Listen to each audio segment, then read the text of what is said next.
बिस्मिल्लाहिर्रहमानिर्रहीम। अस्सलाम वालेकुम। आज 7 अगस्त बरोज़ जुमेरात हम बात करेंगे दो अहम केसेस के हवाले से। आज बहरिया टाउन की जायदादों की नीलामी से मुतल्लिक़ अहम पेशरफ़ सामने आई है, उसकी तफसील मैं आपके साथ शेयर करूँगा और साथ में आपको बताऊँगा सलमान अकरम राजा की ज़मानत की दरख्वास्तों पर अदालत ने फ़ैसला सुनाया। जस्टिस मोहसिन अख्तर कियानी का आज एक बड़ा फ़ैसला सामने आया है, उसकी तफसीलात भी मैं आपके साथ शेयर करूँगा और साथ में आपको बताऊँगा के इलेक्ट्रिक कंपनी का जो सरबराह है, CEO के इलेक्ट्रिक कंपनी, जिसको सज़ा सुनाई गई थी 25 लाख रुपए जुर्माना, ओहदे से बरतरफी का भी हुक्म दिया गया था। सिंध हाई कोर्ट के आइनी बेंच ने उनको स्टे ऑर्डर दे दिया था। आज अदालत में समाअत हुई तो खातून को हरासा करने वाला जो था वो सिर्फ जुर्माना अदा उसने किया, लेकिन ओहदे पर उसको बरकरार रखा गया है सिंध हाई कोर्ट की जानिब से, चूँकि सस्पेंड कर दिया गया है जो ऑर्डर है वफाकी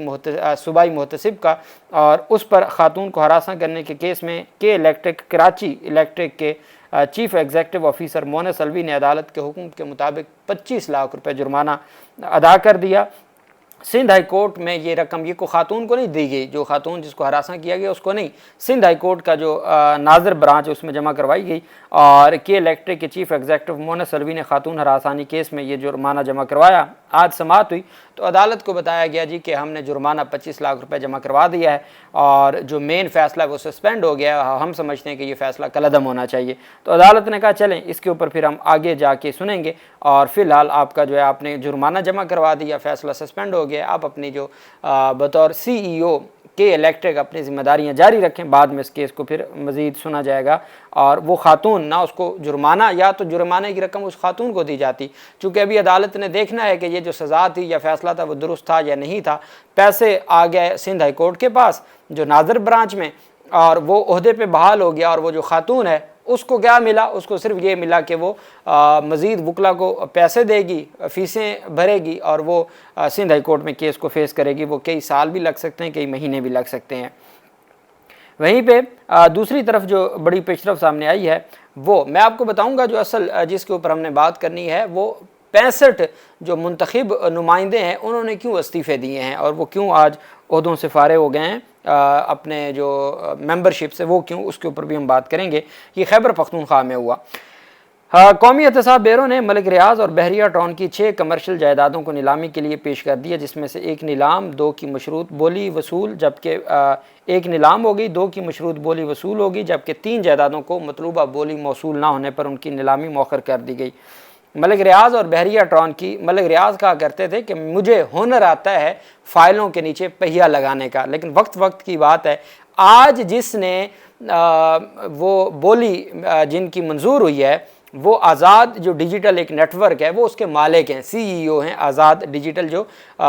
यूट्यूब चैनल और फेसबुक वगैरह जिसका बना हुआ है, और वो मौजूदा निज़ाम का बयानिया मजबूत करने के लिए जो उस तरह के साफ़ी हैं उनको उसमें भारी रकूम के इवज़ जो तनख्वाहों पर वो हायर किया गया।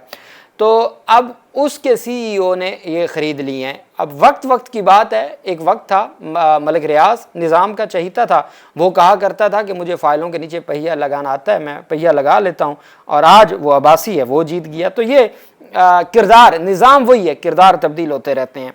मलिक रियाज और बहरिया टाउन की जायदादों की नीलामी की तकरीब में नैब रावलपिंडी ऑफिस और G61 इस्लामाबाद में मुनक्कद हुई, जहाँ नीलामी के लिए पेश की गई रुबाइश मार्की मतलूबा बोरी से 2 करोड़ रुपए जायद के साथ 50 करोड़ 80 लाख रुपए में नीलाम हुई, जिससे हासिल होने वाली रकम नैब को ट्रांसफ़र करने का अमल भी शुरू कर दिया गया है। सहाफ़ी कहते हैं जी कि ये ओपन बोली नहीं थी, हम गए वहाँ पे लेकिन हमें सिर्फ अलामिया दिया गया, बोली का जो है वो उसमें किसी को शरीक नहीं होने दिया गया। ये साफ़ियों की जानिब से है। साथ कुछ साफ़ी ये भी कह रहे हैं कि वो बहुत कीमती जायदादें थी, 2 अरब से ज़ायद की जायदादें थी जो 50-50 करोड़ में सेल की गई हैं बोली पर। ये भी कुछ साफ़ियों की जानिब से बात की गई। बहरिया टाउन की जायदादों की नीलामी से मुतल्लिक नैब अलामिया में बताया गया कि बहरिया टाउन के कारपोरेट ऑफिस 1 के लिए 87 करोड़ 60 लाख रुपए, जबकि कारपोरेट ऑफिस 2 के लिए 88 करोड़ 15 लाख रुपए की मशरूत बोली मौसूल हुई। ताहम नैब के मुताबिक दोनों जायदादों की नीलामी की हतमी मंजूरी ताहाल बाकी है। कौमी एहतसाब ब्यूरो के मुताबिक बहरिया टाउन और मलिक रियाज की मजीद 3 जायदादों की नीलामी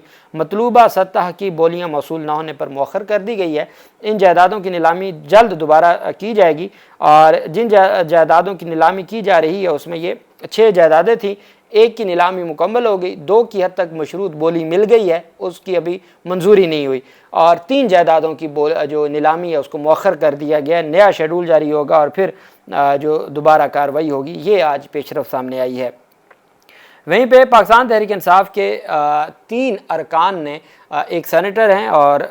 जो पाकिस्तान तहरीक इंसाफ के 2 रहनुमाओं ने हिफाजती ज़मानत की दरख्वास्तें दायर की थी पेशावर हाई कोर्ट में। पेशावर हाई कोर्ट ने PTI रहनुमा आतिफ खान, शाहिद खट्टक और मिशाल यूसुफजई की हिफाजती ज़मानत की दरख्वास्तें मंजूर की हैं। अदालत में समाअत हुई। जस्टिस सैयद अरशद अली और जस्टिस फ़र्रुख जमशेद पर मुश्तमिल बेंच ने दरख्वास्तों पर समाअत की। पेशावर हाई कोर्ट ने तीनों दरख्वास्त गुजारों को 13 अगस्त तक के लिए हिफाजती ज़मानत दे दी। जस्टिस अरशद अली ने रिमार्क्स में कहा कि हम हिफाजती ज़मानत देते हैं, अब इस्लामाबाद या हाई कोर्ट जाके रजू करें। दरख्वास्त गुजार के वकील ने इस्तदा की कि इस्लामाबाद के तक मुकदमात की तफसीलात हमें फराहम की जाएँ। असिस्टेंट अटॉर्नी जनरल ने कहा कि अगर इनके खिलाफ FIRs हैं तो मुतल्लिका फोरम से रजू करें। जस्टिस सैयद अरशद अली ने कहा कि वफाक और PTI यानी अपोजिशन और हुकूमत, आप दोनों ने हमारे लिए बड़ा मसला पैदा किया, आप एक दूसरे के साथ खेलते हैं और मसाइल हमारे लिए पैदा करते हैं। इस मौके पर PTI की खातून सेनेटर मिशाल यूसुफजई भी अदालत में पेश हुई। जस्टिस सैयद अरशद अली ने कहा कि आप कौन हैं? मिशाल यूसुफजई ने कहा कि मैं सेनेटर हूं और मेरे खिलाफ भी इस तरह के मुकदमात हैं, मेरे खिलाफ इस्लामाबाद में मुकदमा दर्ज हैं, हम अदालतों में सरेंडर करते हैं, इस्लामाबाद की अदालतों में पेश हो रहे हैं, एक अदालत में पेश होते हैं तो दूसरी FIR में चार्ज किया जाता है। मैंने सेनेट की रुकनीत का हलफ भी उठाना है, हिफाजती ज़मानत में मुझे वक्त ज़्यादा दिया जाए। अच्छा, 1 हफ़्ता हो गया है मिशाल यूसुफजई जो कि डॉक्टर सानिया निश्तर की सीट पर PTI की सेनेटर मुंतखब हुई खैबर पख्तूनख्वा असम्बली से, आज तक उनका नोटिफिकेशन जारी नहीं किया इलेक्शन कमीशन ऑफ पाकिस्तान ने। और जबकि खैबर पख्तूनख्वा के जो इलेक्शन कमीशन है उन्होंने कहा जी कि हमने तमाम दस्तावेज़ात भेजी हुई हैं और 1-2 दिन में नोटिफिकेशन हो जाएगा। मिशाल यूसुफजई ने कहा कि मुझे लगता है कि मुझे हाई कोर्ट जाना पड़ेगा, चूँकि मैंने हलफ लेना है, इलेक्शन कमीशन नोटिफिकेशन जारी करेगा तो मैं हलफ लूँगी, तो मुझे हाई कोर्ट का दरवाज़ा ही खटखटाना पड़ेगा। उनका जो है वो हलफ इस वजह से नहीं हो सका कि उनका नोटिफिकेशन नहीं आया। आतिफ खान ने कहा जी कौमी असम्बली सेशन शुरू है और मैं नहीं जा सकता। पेशावर हाई कोर्ट ने 13 अगस्त तक दरख्वास्त गुजारों को हिफाजती ज़मानत दे दी। 13 अगस्त तक मुतल्लिका जो इस्लामाबाद की या पंजाब की अदालतें हैं उनसे रजू करने की भी हदायत कर दी गई है। वहीं पे जो दूसरी बड़ी पेशरफ सामने आई है वो आज जस्टिस मोहसिन अख्तर कियानी की अदालत में एक अहम केस था। इस्लामाबाद के जो प्राइवेट जो पटवार खाने हैं, ये पंजाब में भी शुरू से यही चलता आ रहा है। पटवार खानों में पटवारी के साथ जो उसके प्राइवेट मुंशी होते हैं, डीलिंग वो करते हैं, काम वो करते हैं, सारी चीज़ों का उनको इल्म होता है। प्राइवेट होते हैं जो मुंशी जिसको कहा जाता है पटवारी का, तो वो प्राइवेट होते हैं। अब इस्लामाबाद में भी जो प्राइवेट मुंशी हैं वो कल्चर इस्लामाबाद में भी आ चुका है, चूँकि पंजाब में ये बहुत ज़्यादा कल्चर था। इस्लामाबाद के पटवार खानों में प्राइवेट अफराद का गैर कानूनी तौर पर काम करने का इंकशाफ सामने आया है। स्टेट काउंसिल ने रिपोर्ट पर पटवार खानों में प्राइवेट अफराद के काम करने की तस्दीक कर दी। जस्टिस मोहसिन अख्तर कियानी ने इस्लामाबाद हाई कोर्ट ने इंक्वायरी अफसर असिस्टेंट कमिश्नर इंडस्ट्रियल एरिया को 11 अगस्त को ज़ाती हैसियत में अदालत तलब कर लिया कि पेश होकर बताएं कि अब तक क्या इक़दामात लिए गए और 4 माह गुजरने के बावजूद इंक्वायरी ताहाल मुकम्मल क्यों ना की जा सकी। 7 डिप्टी कमिश्नर जो DC हैं उनको कहा कि जब आपको पता है कि पटवारियों की वैकेंसीज़ खाली पड़ी हैं, आप नए पटवारी नहीं भर्ती करते, एक एक पटवारी के पास आपने इतना ज़्यादा काम दिया हुआ है और वो उसको फिर प्राइवेट मुंशी रखने पड़ते हैं, तो अदालत ने फौरी तौर पर डिप्टी कमिश्नर को कहा कि महकमा रेवेन्यू में जो जो असामियाँ खाली हैं उनको फिल किया जाए और उसकी रिपोर्ट भी जमा करवाई जाए। अदालत ने कहा 2 दिन पहले जज साहब ने ये बात की थी कि जिस तरीके से निज़ाम चलाया जा रहा है, हमें पता है हमारे कौन कौन से जज करप्ट हैं, तो डिप्टी कमिश्नर को नहीं पता उसके रेवेन्यू के कौन कौन से अफसर करप्ट हैं। आज अदालत ने उनको कहा कि फौरी तौर पर आप तैनातियाँ करें और तकरीरियाँ की जाएँ। वहीं पे पाकिस्तान तहरीक इंसाफ के सीनियर रहनुमा सलमान अकरम राजा जो सेक्रेटरी जनरल हैं, उनकी आज हिफाजती ज़मानत की दरख्वास्तों पर समाअत हुई। सलमान अकरम राजा की हिफाजती ज़मानत मंजूर कर ली गई है इस्लामाबाद हाई कोर्ट की जानिब से। वफाकी हुकूमत और इस्लामाबाद पुलिस को नोटिस जारी कर दी और अदालत ने फ्री कैन से पीर तक जवाब तलब कर लिया है, सोमवार तक जवाब तलब कर लिया है और अदालत ने कहा है कि तब तक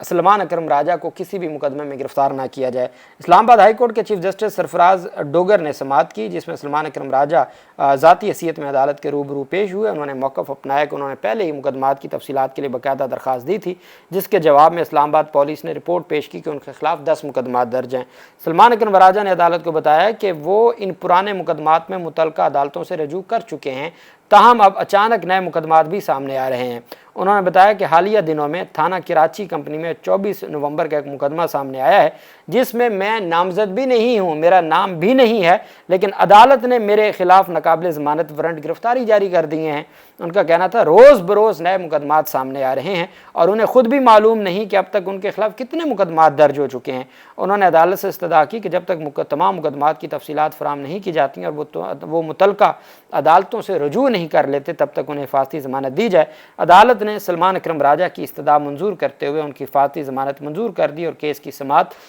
سوموار تک ملتوی کر دی، اور سوموار تک عدالت نے کہا کہ رپورٹ بھی عدالت میں جمع کروائی جائے کہ ان کے خلاف کون کون سے مقدمات ہیں۔ پرویز خٹک کے دور میں پاکستان تحریک انصاف کی وفاق میں حکومت تھی اور خیبر پختونخوا میں بھی پاکستان تحریک انصاف کی حکومت تھی، اور یہی جو آج آپ کو روپوش ہو گئے یا جو آپ کو نظر آتے ہیں کہ بھگوڑے ہو گئے پی ٹی آئی کے لوگ، یہی لوگ اس وقت حکومتوں پہ وہ پرویز خٹک ہو، یہ پرویز خٹک نہیں، یہ جو بعد میں یہ محمود خان تھے، محمود خان، پرویز خٹک کا تو پہلا دور تھا، محمود خان کا دور تھا، اب وہ سارے بھگوڑے ہو گئے، انہوں نے فائدے لیے، عثمان بزدار بھاگ گیا، عمران خان نے اس کو وزیر اعلیٰ بنایا، عمران خان نے پرویز خٹک کو وزیر اعلیٰ بنایا، محمود خان کو بنایا، بھاگ گئے، اسد عمر کو عہدے دیے، وہ بھاگ گیا، باقی آپ جس کا نام لیں جو اس وقت تمام عہدوں پر براجمان تھے۔ اب پی ٹی آئی کی جو عمران خان کو تو پہلا چانس تھا، اور نظام ایک تو کووڈ آ گیا، دوسرا دہشت گردی، افغان وار، اس وقت طالبان کا، امریکہ کا وہاں سے انخلا، بہت ساری چیزیں تھیں، اور اس وقت عمران خان کو بھی چیزوں کا پتہ نہیں تھا کہ یہ جو ایک پیج پہ ہونا ہے یہ بیسیکلی نظام کے لیے کتنا خطرناک ہے، تو یہ بات ان کو بھی نہیں معلوم تھی۔ بہت ساری کمیاں کوتاہیاں تھیں جس کو نو ڈاؤٹ اب پاکستان تحریک انصاف کی جو قیادت بچ گئی ہے ان کو احساس ہو گیا ہے، اسپیشلی عمران خان کو۔ اب اس وقت وہاں پی ٹی آئی کی حکومت تھی، وفاق میں پی ٹی آئی کی حکومت تھی، بلدیاتی الیکشنز ہوئے، پی ٹی آئی نے اپنے تئیں بلدیاتی الیکشنز کروائے، سب سے زیادہ مولانا فضل الرحمان اور پی ڈی ایم کی جماعتیں وہاں پہ بلدیاتی نمائندے ان کے منتخب ہو گئے، پاکستان تحریک انصاف جتنے منتخب ہو گئے، چونکہ پی ٹی آئی کی حکومت تھی، پی ٹی آئی وہاں پہ ایکٹیو تھی، لیکن صرف پی ٹی آئی کی نالائکیاں جو حکومت کی تھیں، محمود خان کی اسپیشلی خیبر پختونخوا میں، اس بنیاد پر اب کیا ہوا کہ پاکستان تحریک انصاف کی پھر نگران حکومت آئی، نگران حکومت میں بھی چلتا رہا، اور اب آ کے پاکستان تحریک انصاف کی 8 فروری کے بعد دوبارہ حکومت آ گئی، تو انہوں نے دھرنے بھی دیے، احتجاج بھی کیے، لیکن ان کو ان کے اس وجہ سے بھی جو اختیارات نہیں دیے جا رہے تھے، ایک تو قانون سازی ہونی تھی، اور دوسرا یہ ہے کہ پاکستان تحریک انصاف کی حکومت جو صوبائی حکومت ہے، اب جانتے ہیں کہ وہ آئی ہے تو اس کے بعد دہشت گردی کا معاملہ ہے، ادھر سیاسی اتنا زیادہ ہے، وفاق ان کو کچھ دے نہیں رہا، ان کے فنڈز ان کو نہیں دیے جا رہے، بہت سارے مسائل پاکستان تحریک انصاف کے لیے تھے، لیکن سیاسی طور پر پاکستان تحریک انصاف مضبوط تھی۔ اب 65 بلدیاتی نمائندوں نے آج استعفیٰ دے دیا ہے خیبر پختونخوا میں، اس سے پہلے 64 لوگوں کی وفات ہو چکی ہے، 6 خواتین نمائندوں نے کاغذات جمع نہیں کروائے تھے، جس کی وجہ سے اب 27 اضلاع میں خیبر پختونخوا کے 135 بلدیاتی نشستیں خالی ہو گئی ہیں۔ کتنی جی؟ 135 بلدیاتی نشستیں خالی ہو گئی ہیں، 65 نے آج استعفیٰ دے دیا ہے، 64 فوت ہو چکے ہیں، اور جو 5-6 خواتین ہیں انہوں نے پہلے ہی وہ اس پروسیس کا حصہ نہیں بنی تھی۔ اب مجھے یہ لگتا ہے کہ پاکستان تحریک انصاف کی موجودہ حکومت کے ساتھ جو بلدیاتی نمائندے تھے، چونکہ جماعتی الیکشن تھے، جماعت کی بنیادوں پہ تھے، اس وجہ سے انہوں نے استعفے دیے ہیں کہ ضمنی الیکشنز اگر ہوتے ہیں اور وہ پی ٹی آئی کے کینڈیڈیٹ ہوتے ہیں تو پی ٹی آئی کے کینڈیڈیٹ بن کے شاید ان کو یہ لگتا ہے کہ وہ جیت بھی جائیں گے، اور ساتھ ان کو یہ لگتا ہے ان کو کوئی فنڈز بھی صوبائی حکومت کی جانب سے بھی مل جائیں گے۔ تو پاکستان تحریک انصاف کی کوشش ضرور تھی کہ بلدیات کا سسٹم مضبوط کیا جائے، لیکن بلدیات میں جن لوگوں کو، کرپٹ لوگوں کو شامل کیا گیا تھا، اس کی وجہ سے نظام ان کے لیے درست نہیں تھا، اور چونکہ الیکشن کمیشن تو شروع سے آپ کو یاد ہوگا پنجاب میں جو بھی پی ٹی آئی کے دور میں ضمنی الیکشن ہوا تھا، نون لیگ جیتتی تھی، تو وہ کیسے جیتتی تھی؟ وہ اسی نظام الیکشن کمیشن، اور وہی کام خیبر پختونخوا میں ہوا تھا۔ تو یہی وجہ ہے کہ اب 65 نے آج استعفیٰ دے دیا ہے، اب ٹوٹل 127 نشستیں ہو گئی ہیں، خالی ہیں جو بلدیاتی انتخابات کے لیے، اور اب اس کے اوپر بلدیاتی الیکشنز، ضمنی الیکشنز ہوں گے، جو ڈیفینیٹلی پاکستان تحریک انصاف کے لیے ایک بڑا سنہری موقع ہے بلدیاتی جو الیکشن ہے وہ جیتنے کا اور سرو کرنے کا، اور بلدیاتی نظام کو بہتر بنانے کا۔ اللہ پاک پاکستان کا حامی و ناصر ہو۔ بہت شکریہ، اللہ حافظ، پاکستان زندہ باد۔